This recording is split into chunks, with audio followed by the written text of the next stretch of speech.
Greetings and welcome to the WordsAboutGames.net review of Wolfenstein II, The New Colossus, a single-player first-person shooter released on October 27th, 2017 on PC, PlayStation 4 and Xbox One, developed by MachineGames and published by Bethesda Softworks.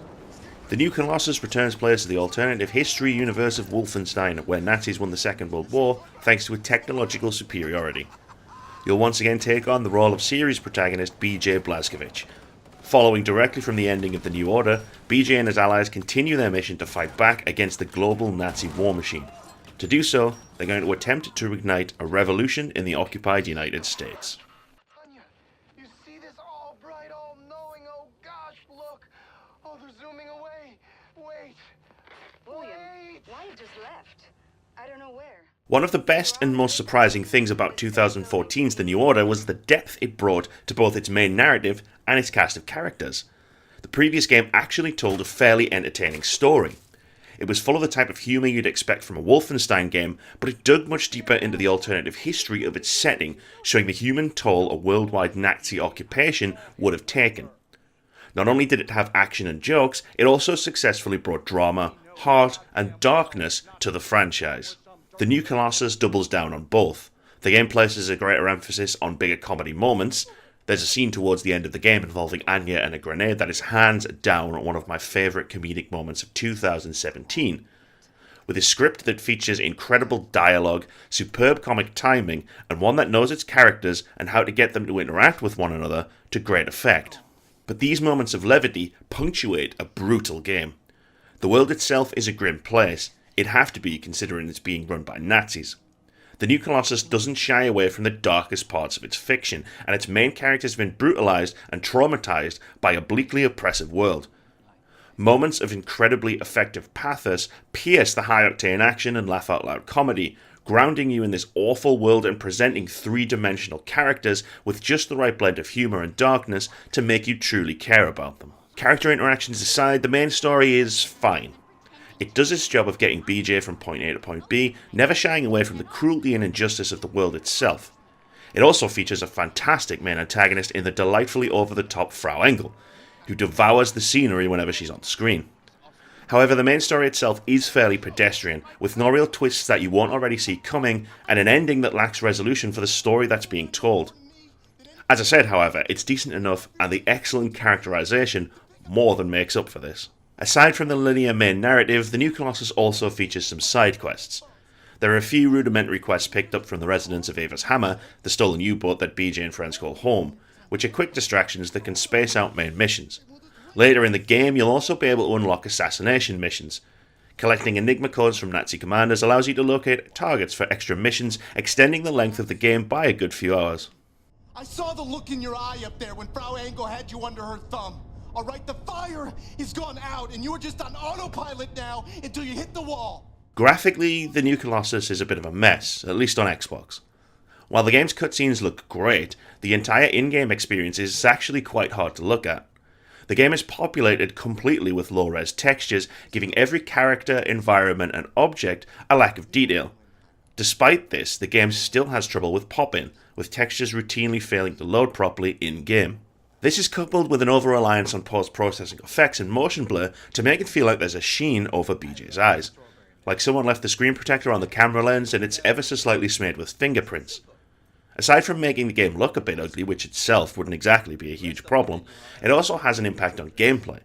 It can be difficult to make out enemies in middle distance when they're standing in shadows or amongst environments whose colours are similar to their own. It is more pronounced in lit areas than darker ones, but it was a constant issue throughout my 10 or so hours with the game. Now you'd assume that the New Colossus was running at a lower resolution to keep a solid 60 frames per second, but the game struggles to maintain a constant frame rate at all. The game is plagued with constant dips in frame rate, seemingly at random. This happens during cutscenes, intense firefights with multiple enemies and tons of particle effects, or sometimes just when you're wandering an otherwise empty level. These dips are never severe. It doesn't make the game run like a slideshow or hamper gameplay too much, but it is noticeable and quite frequent. The game also has some pretty funny clipping issues. The game features a dynamic cover system that sees BJ take cover when approaching walls or corners, with the ability to hold down the left trigger to peer over or around them. Frequently, when attempting to crouch walk past enemy corpses, the game would glitch out as if it was trying to use them as cover, despite the fact that they're not solid objects in the game world for obvious reasons, causing the camera and BJ's equipped weapon to go absolutely nuts. The overall world itself is excellent. Areas such as the bombed out wasteland of New York or the eerie familiarity of a Nazi-occupied Roswell town offer a compelling look at a horrible world overrun with Nazis. But the levels themselves do leave something to be desired. They're far too open with limited avenues for reliable cover and far too many angles to get shot from, which makes stealth a frustrating option best left ignored and makes survivability an issue given how fragile a protagonist BJ is.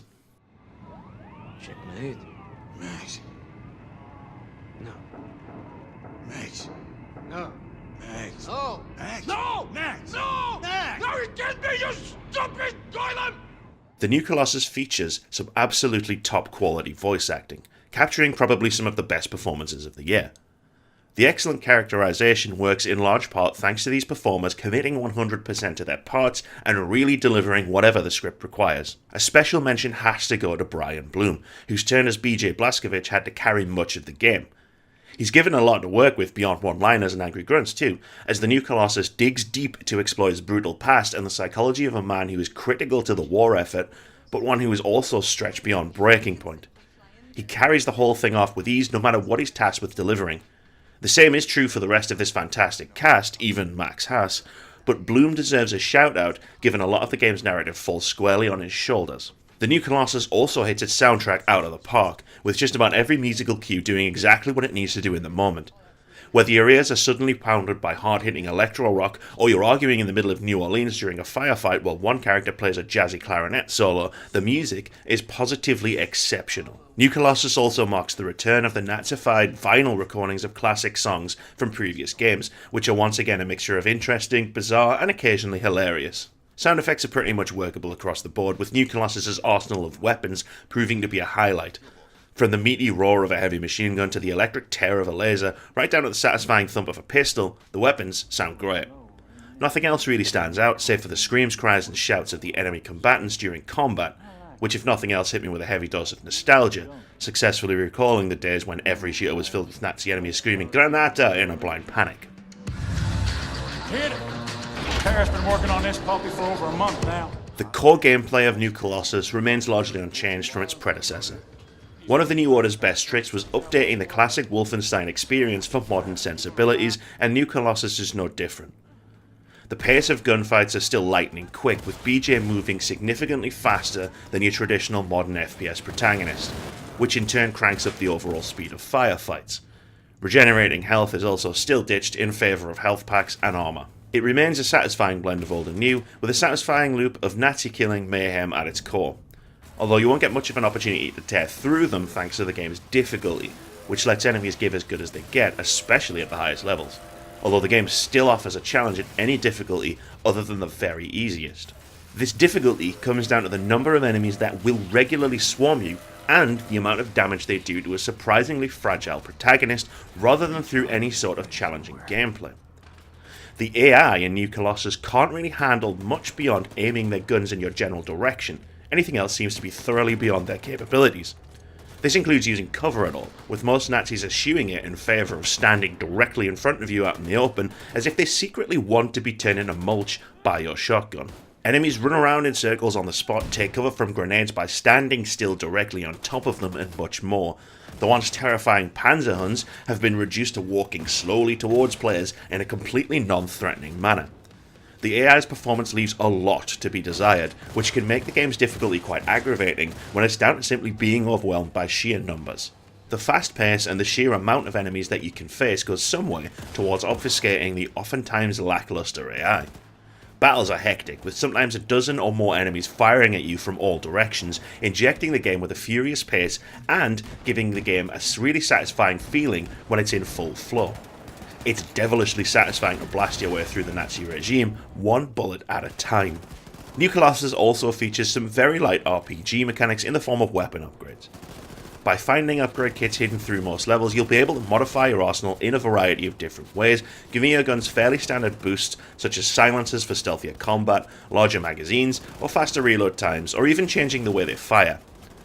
A machine pistol upgrade increases the weapon's damage at the expense of a slow rate of fire, for example. Each weapon has 3 potential upgrades, and they're a welcome mechanic, enabling you to feel more powerful and making the Nazi war machine just that little bit easier to deal with.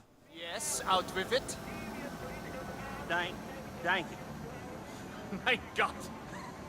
Was that alright? No, that was terrible. You're butchering my beautiful language. Wolfenstein II: The New Colossus is generally a fantastic game.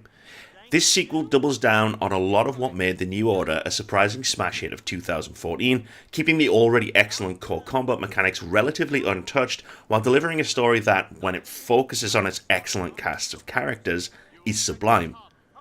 While it generally focuses on humour and light-hearted moments, it's also not afraid to show its dark side or put its characters through sheer hell when the situation calls for it. I want to heap nothing but unending praise on a game that utterly nails its shooting mechanics and its character arcs. However, the new Colossus is held back from true greatness by some dodgy AI and graphical issues. The AI is rudimentary at best, displaying a shocking lack of intelligence beyond being able to shoot in your general direction. And the game couples ugly graphics, which aren't themselves a huge problem, with a smattering of graphical glitches and bugs and an inability to hold a stable frame rate. These problems aren't deal breakers, but they do their part to take away from an otherwise amazing game. I'm not saying it's space aliens, right? But it goes without saying it's fucking space aliens! Thank you very much for watching this video, guys.